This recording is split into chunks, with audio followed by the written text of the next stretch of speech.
So one of my absolute favorite decks of all time is finally getting support enough to the point where it can be a competitive rogue deck at the very least. I personally think this deck will be a meta threat because of how strong its new win condition is, how consistent it is, and how it has an actual good backup plan now. This support will come out in November in the holiday box, which is pretty much a copy and paste of the secret shiny box we got in Japan. So I'm going to show you what this deck can do and then give you a card by card. Keep in mind, by the way, that these replays were recorded before the ban list. Not that it's that important, but I just wanted to get that out there. So we're going first against Exosister, a very popular deck in Japan apparently.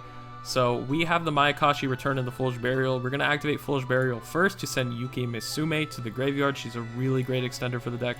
We're going to activate Mayakashi Return to search for a Hajun. This can search your trap card as well, the new trap that just straight up wins you the duel on its own. So we're going to normal summon Hajun, and we're going to activate his effect special summon Dakki from deck, but he's going to get hit with an effective Veiler. However, Yuki-Musume is going to pop out of the grave and send Mezuki from deck to grave because she can send any zombie for some reason. We go into the Link 2, and because we drew the trap card, we're going to have a really good chance of winning anyways. So we're going to activate the trap to tribute this Mayakashi Link monster, and for the rest of the turn, me and my opponent will not be able to special summon monsters except from the graveyard. So that's pretty much a Vanity's Emptiness on crack. It's a one-sided Vanity's Emptiness because all we do is special summon from the graveyard, and it's going to be their turn anyways. So that is going to essentially skip our opponent's turn. They're just going to be able to normal summon a monster. They discard for cost, so I'm just going to go ahead and imperm it. They're going to search for a trap card, set 2, and pass. We're going to activate that Mezuki in the graveyard that we sent earlier, and he's going to chain the trap card. I'm going to ash that because honestly I have no idea what it does. I'm just going to try again, do my combo once more, special summon Hajun, special summon the Dakki, and then he's going to try and interrupt it. I'm going to make him lose target by sending the Hajun as cost, also negating the Xyz monsters on the field. So we got through all of our opponent's interruptions on field, however they still have a Ghost Ogre. Then we're back to the races. We just special summon Hajun and Synchro Climb, and we're gonna do the good old Synchro Climb that the deck always has been doing, which is going from the 5 to 7, the 9, etc. We even get another Mezuki in the graveyard, which, by the way, I forgot to mention. The reason we were able to do that is because the trap card, the Mayakashi and Shiranui's Tail, this card also allows you in the graveyard to recycle your banished zombie monsters and put them back into the grave. So we were able to resolve Mezuki a second time in the same turn, and on top of that we just sent our second Mezuki so we can resolve it technically 3 times. Kind of gives me Destiny Hero Denier, Destiny Hero Malicious vibes, but yeah, you just get to loop Mezuki over and over again and keep trying again until your combo fully resolves, and then our opponent is just going to scoop. So this match was against some kind of like Odd Eyes Performapal deck. I just wanted to showcase what the deck could do uninterrupted for once. So we're just going to activate Small World at the start, see if we can bait out an Ash Blossom, but we don't. We're just going to normal summon Hajun, and this is all you need for your combo. Of course, the trap card helps out a lot because it just straight up skips your opponent's turn, but the deck actually puts up interruptions by itself now. So you're going to do your big Synchro Climb like you would before with the Mayakashis, and then go into the Link 2. Now here's something interesting. Our combo should have stopped here if we were playing this without the new support, but with the new support we have a Link 3, so we can actually get into our Link 4 boss monster. But also the Link 3 is really good because on summon she'll permanently negate the effects of something on the field, and more importantly, in the grave she has a quick effect to special summon one of your Mayakashis from the grave, and that's going to trigger the synchros to pop something. So no longer do you have to, you know, run the Eldritch engine, use your elixirs to bring them back and pop cards. You can just do this with the engine itself. I'm not saying that the Eldritch version isn't viable or anything, I'm just saying that the deck is competent enough to be played pure now. And now that we have the Link 3 on the field, we can go into the Link 4, special summon Dakki, set the trap card, set the droplets, and we're just going to straight up skip our opponent's turn again. They do get the normal summon though, so they're going to try and remove the Dakki. I'm going to protect her, sending the Mezuki to the grave with Forbidden Droplets, and we're going to activate during the end phase our Link 3 that I mentioned, summoning the Yoko to pop the card on his field. So he's just going to pretty much pass. We get a Foolish Burial, which is disgusting. We're going to use Mezuki to bring back the Link 4. We're going to use the trap to recycle Mezuki. We're going to activate Mezuki again, get the level 11. We're going to send our second Mezuki to the graveyard and bring back the level 7. The follow-up on this deck is absolutely disgusting. And yeah, our opponent is very dead.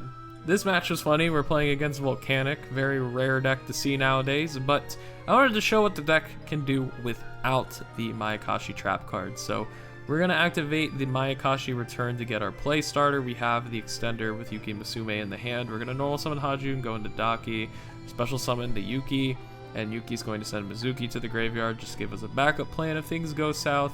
And then we are off again to the races, getting our synchro monsters on the field, then going into our links, yada yada yada. You know how it goes. Going to our 11, link 2, link 3, link 4. You're going to definitely bore people to death doing this combo, but I personally find it really entertaining. I love summoning the tuner over and over and over again.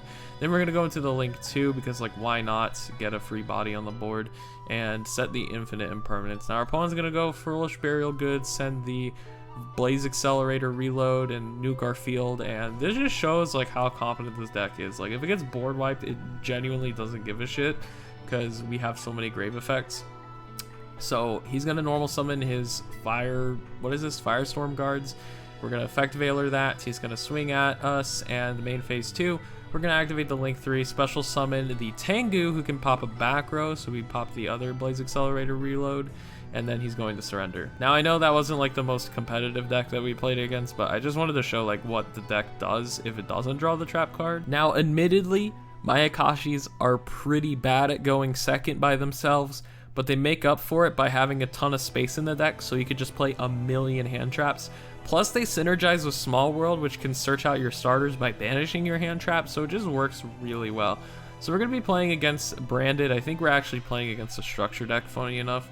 He's going to activate Branded Loss and activate Branded Fusion. We still can negate the Branded Fusion because we're not negating the activation. We're going to top deck absolutely nothing, and we're going to wait for our opponent to play. And then we're just in a top decking war at this point. I finally get the Hajun, so I'm going to normal summon him. He's going to get Veilered, and then I'm going to have to attack, and he's going to actually summon this Dogmatica, or was this the Sword Soul guy? Unlikely Sword Soul allies.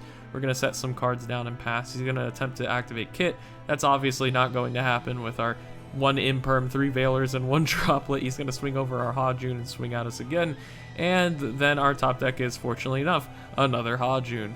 Now this could have been a Small World, this could have been a Mayakashi Return. We have plenty of starters. We're going to go and try and do our Synchro Climb once again and see if it resolves. So we go into the 7, the 9, you've seen this all, the 11, the 2, the 3, the very repetitive combo, I know. So from here we get to actually negate one of his effects and use the Link 3's on summon effect, so he is permanently negated, not that it really matters. We have the Link 4 on the field, and then we're going to swing over the Springen's Kit. Now he's going to top deck an Ash Blossom. He's going to activate back to the front. What's funny is because he special summoned this from the graveyard on a separate chain, the Mayakashi is going to negate the Kit. He's going to Ghost Ogre it, so we do lose our Link monster, but because he destroyed it, our level 11 is going to come out, and he's unaffected by card effects. Then during the end phase, we're going to use the Link 3 to bring back Yoko and pop a card. From here, we have Mayakashi Return. He's going to Ash Blossom us, and then we just swing, I think. So we're going to swing for 33, then swing for 1,000. It's back to our opponent's turn. I probably could have lethaled, actually, since I can Link Climb and all that, but you know, we were in a good spot anyways. Might as well not overcommit. We have Droplet, we have 3 Veilers. I think we're good, guys.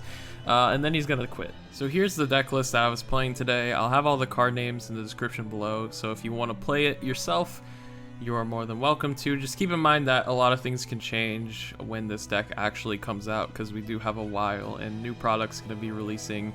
There might be like a ban list, you never know. So like, you know, a lot of things can change from here till now, and that's also why I don't have a side deck, because we're not actually playing this in any kind of real format. But yeah, we're playing 3 Hajun and 3 of every card that can get to him, which is Mayakashi Return and Small World, because Hajun makes the world go round for this deck, because he summons your Dakki, and Dakki, when you synchro summon or link summon a Mayakashi monster, she'll just keep special summoning herself from the graveyard. If you draw the Dakki, you can just do your synchro plays by normal summoning her and then special summoning Yuki-Musume. I play 3 of Yuki-Musume because it's just such a good backup plan, right? Like, if you are unable to combo, if you get hand trapped, you can just special summon her, dump Mezuki from deck to grave, and then try again later by special summoning your Hajun with your Yuki-Musume, which doesn't seem like it's possible in modern Yu-Gi-Oh, but with the new trap card that just skips your opponent's turn, it is very possible, which by the way, we're maxing out on for that exact reason, just so we can skip our opponent's turn. Whether we get full combo or not, it's just really nice to have. And then of course you have that 3 return to also search this, because it doesn't just search the monsters like regular Roto would. I like 2 Mezukis because you want to resolve it multiple times, but you're not really trying to draw him or anything. With 2 Mezukis, you can resolve him like, I don't know, like 4+ times because of the trap recycling your zombies. Hand traps, I play 3 Ash, 3 Veiler, 2 Belle, 2 Nibiru, 3 Imperm. Basically everything that can hit our deck we're playing because I want to negate it with Crossout Designator. Crossout Designator pretty much ensures that your combo resolves if you draw it. Another thing about the hand traps too, they're all small world targets, so they can turn into a Hajun if you want to. For example, you can reveal Ash Blossom to banish Effect Veiler, to add Hajun to your deck because this is a level 1, this is a level 1, this has 0 attack, this has 0 attack, so you know, just kind of figure out the different paths. Once you master that, you can always add a Hajun to your hand, which is awesome. And then you have your Saki 1-ofs, Call By to negate more hand traps, Foolish Burial to extend, and 1-for-1 to get out Hajun again. The only card that I'm like unsure of putting in here was Forbidden Droplet. Like sometimes it'd work out, like in that first replay, but a lot of times you already use like all of your monsters in hand for your hand traps, and you don't want to send your Hajun all the time, so a lot of the times your opponent's going to be able to negate this, so it's like you might as well play Forbidden Chalice or 3 more hand traps. I do like the interaction though, that you have a Dakki just lying around all the time, so you can always send her when you're going first, so it's kind of better going first and going second in this deck, which is why I kind of want to cut it, so maybe I'll play Chalice or something instead. For the extra deck, you just run 2 of everything except the 11, because that way you can Link Climb and Synchro Climb 2 times, because once you have the 11 engraved, you don't need to summon him again, because you can just go from the 9 to the Link 2 to the Link 3, etc. The only thing you really need to know is that the Link 4 can negate up to twice per turn, and it's a permanent negation, and it turns her attack to 0. Basically, if anything is activated or summoned from the grave, that will trigger her effect to do that, and then your opponent is floodgated out of banished monsters, which is really nice. The Link 3 is going to give you an interruption, and probably the best interruption in your deck, to banish itself to special summon your synchro monsters, so you can summon either Tengu or Yoko. Those are the only ones that really matter. Yoko will pop a monster non-targeting, and Tengu will pop a spell trap non-targeting. And then when any of these guys are destroyed, they summon the thing below it, so the Link monster will summon the 11, 11 will summon the 9, 9 will summon the 7, etc. So that's the Mayakashi deck post-holiday box. Let me know what you guys think about it in the comments below. Do you think this is going to be a meta threat? Do you think it's going to be a rogue deck? I feel like it's going to be a rogue deck that's really strong, so you'll have to like prepare for it a little bit maybe in the side deck. Who knows? But regardless, I am very excited to play it because it's one of my favorite archetypes of all time. It just was never truly playable. So now that this is going to be a thing, expect this to be kind of like my second pet deck, whatever you want to call it, since Armed Dragons are my number 1. This will be my number 2. So anyways, leave a like, subscribe, really helps out the channel. See you guys later. Peace.